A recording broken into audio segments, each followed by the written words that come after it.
영적 자람을 위한 40일 두 번째 시즌의 20번째 날입니다. 절반 정도 왔는데 나머지 우리 후반부도 더 힘있게 나아갈 수 있기를 소망합니다. 오늘 사무엘상 23장인데요. 사람들이 다윗에게 블레셋이 그일라라고 하는 지역을 탈취했다라고 하는 소식을 전하면서 오늘 본문을 시작을 하죠. 그 이전에 다윗 때문에 사실은 한 지역이 좀 어려움을 겪게 됐던 사건들 때문이었는지는 모르겠지만 이들이 이제 다윗에게 찾아와서 그 사건을 이야기했을 때 이것이 다윗에게 해결해 달라고 하는 어떤 부탁을 하는 것이라기보다는 뭔가 좀 주저하고 있는 느낌을 갖고 있는 것처럼 좀 해석이 되어집니다. 그렇기 때문에 다윗은 먼저 그 이야기를 듣고 자신이 어떻게 하면 좋겠는지를 하나님께 여쭙게 되어지죠. 그래서 하나님께 이처럼 무언가를 여쭙는 그 과정에 지금 생략되어 있는 내용은 무엇이냐면 블레셋이 쳐들어왔지만 그 상황을 다윗이 해결하는 그 과정까지의 여정에 있어서 무언가 사람들과 다윗 가운데 의견의 충돌이 있었던지 아니면 다윗이 힘있게 그것을 진행하기 위해서는 명확한 하나님의 사인이 좀 필요했던 상황이 아니겠는가라고 보게 되어지는 것이죠. 상황이 발생했고 그 상황에 대해서 다윗은 명확하게 하나님의 뜻이 무엇인지를 분별하기 위해 하나님께 간구하고 있는 장면이 이제 2절로 넘어가게 되어집니다. 하나님께 묻죠. 블레셋 사람을 치면 되겠습니까? 라고 했을 때 하나님께서 가서 블레셋 사람들을 치고 그일라 지역을 구원하라고 하시는 그 말씀을 듣게 되죠. 그런데 이제 사람들의 반응입니다. 다윗은 하나님께 그러한 분명한 하나님의 명령을 들었지만 그 명령을 전했을 때 사람들은 두려워하게 되어지죠. 그러자 다윗은 하나님께 다시 묻게 되어집니다. 재차 하나님께 그 일에 대해서 물었을 때 하나님께서는 역시 동일하게 사울아 내가 블레셋을 너의 손에 넘겨 주었다라고 말씀하시죠. 실제로 다윗은 그 싸움에 참전하게 되어지고 승리를 가져오게 되어집니다. 그리고 난 다음에 이제 6절을 보게 되면 아비아다를 제사장을 이제 부르게 되어지는데요. 제사장이 다윗에게 올 때 에봇을 가지고 왔죠. 이 에봇이라고 하는 제사장의 의복이기도 하지만 하나님의 뜻을 분별하는 데 사용되어지는 어떤 도구라고 알려져 있어요. 아무튼 그것을 이제 가지고 오게 했고 다윗이 그일라에 온 것이 사울에게 들어갔고 사울은 하나님이 오히려 이 상황 가운데 다윗을 자신의 손에 넘기셨다고 확신하게 되어집니다. 다윗이 이제 그일라 지역까지 온 것이 오히려 하나님이 다윗을 자신에게 넘겨준 것이라고 그 상황을 해석하게 되는 것을 보게 되죠. 그래서 사울은 다윗을 포위하게 되어지죠. 그러니까 그일라 입장에서 보게 되어지면 블레셋으로부터 그일라를 다윗이 구원한 것으로 보기보다 그 이후에 오히려 사울이 다윗을 치기 위하여 그들의 성읍을 둘러싸고 있는 이 상황이 불편하게 여길 수밖에 없는 이런 흐름이라고 하는 겁니다. 아무튼 지금 사울은 다윗을 잡기 위해서 그 그일라 지역을 둘러싸게 되죠. 다윗도 이 일을 알게 되어지고요. 그래서 그 제사장에게 에봇을 가지고 오라고 이야기합니다. 다시 다윗은 하나님께 질문을 하게 되어지죠. 아마도 이러한 제사장이 분별할 수 있는 어떤 방식을 통하여서 하나님의 뜻을 묻고 거기에 대한 답을 얻었던 것으로 보입니다. 다윗은 하나님께 질문하죠. 사울이 지금 그일라로 올 것인지를 묻습니다. 그랬더니 하나님은 사울이 그일라로 올 것이라고 답해 주시죠. 예를 들면 우림과 둠빔을 가지고 했든지 아니면 어떤 제비뽑기 방식을 했든지 무언가 하나님의 뜻을 물었을 때 하나님께서는 사울이 이쪽으로 올 것이라고 답을 해 주셨고요. 그리고 그일라 사람들이 자신과 자신의 사람들을 사울의 손에 넘길 것인지를 묻죠. 지금 자신이 구원했다고 생각하고 있는 그일라 지역의 사람들이 이 상황을 넘어서기 위하여 자신과 자신의 사람들을 사울의 손에 넘기겠는가라고 하는 걸 물었을 때 하나님은 그럴 것이라고 이제 답을 해주세요.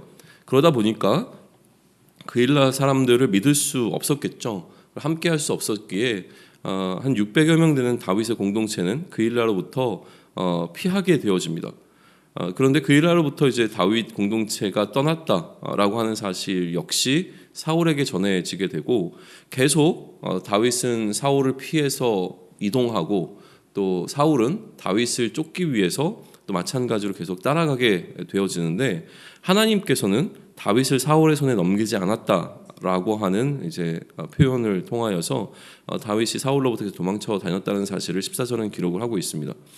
그리고 이제 십광야에서 있었던 일이 기록이 되어져요. 그렇게 도망치는 가운데 사울은 다윗을 만날 수 없었지만 요나단은 다윗을 만나게 됩니다. 그래서 다윗과 요나단이 다시 서로를 향한 마음을 확인하게 되어지고 무엇보다 요나단이 다윗이 왕이 될 것이라고 하는 것을 나도 알고 또 나의 아버지 사울도 알고 있다라고 이야기하면서 끝까지 다윗 편에 서 있을 것을 서로 이제 확인하게 되어지고 갑니다. 그리고 사울에게 그러니까 그 10광야에 있을 때 오히려 마찬가지로 10사람들은 사울에게는 좀 우호적이었고요. 다윗에게는 좀 적대적이라고 하는 느낌을 받게 되어집니다. 그래서 10사람들이 다윗을 이제 수배하기 시작을 하죠. 사울로부터 도망하고 있는 도망자 다윗을 그 지역에 있었던 사람들과 함께 이제 수배하기 시작하고요. 다윗은 사울을 피해서 계속 도망다니는 기록이 등장하고 있습니다. 그런데 사울이 계속 다윗을 쫓고 있을 때에 블레셋 사람들이 이 이스라엘로 침투해 쳐들어왔다라고 하는 소식이 사울에게 들리게 되고 사울은 더 이상 다윗을 쫓는 어떤 내부적인 어떤 사건에 매달려 있을 수가 없고 외적으로 들어오게 되는 이 블레셋과의 전쟁에 집중하기 위하여 이 상황은 다른 국면을 좀 맞이하게 되는 것으로 마무리가 되어집니다. 그리고 다윗이 한 요새에 이제 머물게 되어지는 것으로 이 쫓기는 과정은 이렇게 설명이 되어지죠. 오늘 본문을 묵상하는 가운데 좀 묵상의 주제로 삼을 수 있는 것은 기본적으로는 계속 이 사울과 다윗이 대조되고 있는 이 흐름은 이어지고 있습니다.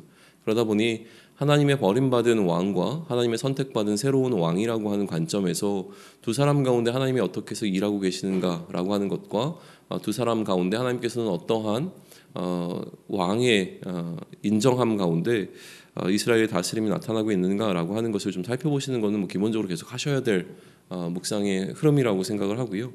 특별히 이제 오늘 이 스토리 가운데서 조금 더 주목해 보게 되는 것은 무엇이냐면 하나님의 뜻을 분별하는 것에 관한 이야기입니다. 지금 다윗은 무언가 선택을 해야 되는 상황 혹은 갈등이 일어나는 상황 가운데 명확하게 하나님의 뜻이 어디 있는지를 질문하고 묻고 점검하고 또 하나님의 뜻을 확인하면서 한 걸음씩 나아가고 있는 장면을 우리는 보게 되어지죠. 이게 명확하게 하나님께 선택받은 왕이 보여주고 있는 태도라고 하는 거예요. 그러나 하나님께 버림받은 왕이었던 사울은 상황을 자기가 스스로 해석을 해버립니다. 그래서 다윗이 어디 지역에 있다라고 하는 사실을 깨닫게 되었을 때 하나님께서 그 상황을 자신에게 다윗을 넘겨주는 것으로 해석하게 되어지죠. 그러나 그의 해석이 명확하게 틀렸기 때문에 사울은 다윗을 쫓고 다윗을 발견하는 것에 계속 실패하게 되어집니다. 그러니 이제 오늘 우리 이 본문을 통해서 우리가 깨닫게 되어지는 것은 하나님의 뜻을 분별한다라고 하는 것이 무엇인가라고 하는 것을 묵상해 볼 수 있고요. 쉽게 이제 접근하게 되어지면 사울과 같이 하나님의 뜻을 묻지 않고 그냥 이것이 하나님의 뜻일 것이라고 생각하고 자신의 주관대로 자신의 원함대로 행동하는 것이 아니라 다윗처럼 하나님께 질문하고 묻고 또 하나님의 뜻을 분별하는 가운데 오늘을 살아가자라고 하는 것으로 결론지어 볼 수 있을 것 같습니다. 그런데 문제는 무엇이냐면 우리에게 정말 하나님의 뜻을 분별할 수 있을 만한 지혜와 명철이 있는가라고 하는 질문을 반드시 해보셔야 합니다. 하나님의 뜻을 이야기할 때 제가 여러 번 반복해서 이야기하는 것 가운데 한 가지는 무엇이냐면 우리는 하나님의 뜻을 분별하는데 그렇게 지혜롭지 않습니다. 더군다나 우리가 하나님의 뜻이라고 확신하는 어떤 일이 하나님의 뜻이 아닐 가능성은 여전히 열려 있다라고 하는 것이죠. 그러니 우리가 하나님의 뜻을 이야기할 때는 하나님의 뜻이라고 믿는 믿음 가운데 행할 뿐이지 그것이 100% 하나님의 뜻이라고 확신할 수 있겠는가라고 하는 것에서는 좀 부정적입니다. 그러면 우리는 이렇게 생각해 볼 수 있습니다. 우리가 언제 하나님의 뜻에 관해서 묻고 있느냐라고 하는 것이죠. 하나님의 뜻과 내 뜻이 동일할 때는 우리는 하나님께 질문할 필요가 없습니다. 하나님도 기뻐하시고 나도 기뻐하시는 일이기에 사실 우리는 묻지 않고 행동할 수 있죠. 또 하나, 우리가 하나님의 뜻에 관심이 없을 때에는 하나님께 질문하지 않습니다. 그냥 내가 원하는 대로 할 뿐이죠. 그러나 어느 순간 하나님과 내 뜻이 다르게 느껴지고 둘 중에 어떤 것을 선택해야 하거나 여러 가지 중에서 어떤 것을 선택해야 될지를 알지 못할 때 우리는 흔히 하나님께 어떤 것을 내가 해야 되는지를 질문하게 되어집니다. 그러면 무엇이 하나님의 뜻인가라고 하는 질문 가운데 이 갈등의 상황 가운데서 선택지를 접근하는 것이 아니라 오히려 우리는 하나님의 뜻을 분별하는 데는 지혜롭지 못하지만 내가 무엇을 원하는지는 이 세상에 존재하는 그 어떤 사람보다도 내가 가장 잘 알 수 있습니다. 내 마음은 내가 명확하게 알고 있죠. 그러니까 내가 원하는 것이 무엇인지를 먼저 묻기를 저는 권합니다. 그래서 그 둘 중에 내가 더 원하는 것을 선택하고 그것을 과감하게 하지 않는 것이 하나님의 뜻을 선택할 수 있는 훨씬 더 높은 가능성을 갖고 있다라고 하는 것이죠. 나의 욕망을 포기함으로 하나님의 뜻을 쫓아갈 수 있는 결정을 내릴 수 있기를 원합니다.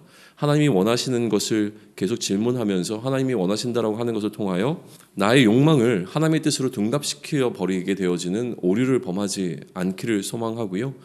전심으로 내가 원하는 것을 나와 나 자신을 버리고 하나님의 뜻을 선택하는 방식으로 오히려 내가 원하는 것을 포기할 수 있기를 소망합니다. 그러한 용기가 우리에게 있기를 원하고요.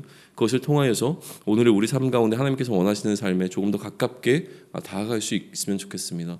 여기 한 가지를 더 추가하자면 그렇게 하나님의 뜻이라고 믿고 신뢰하는 가운데 했던 우리의 행함 가운데 하나님께서 여전히 아니라고 하는 마음을 주신다면 또는 그런 상황을 주신다면 우리는 또 하나님 앞에 우리 자신을 겸비하게 내려놓고 다시 하나님께 질문할 수 있는 시간을 가지면 좋겠습니다.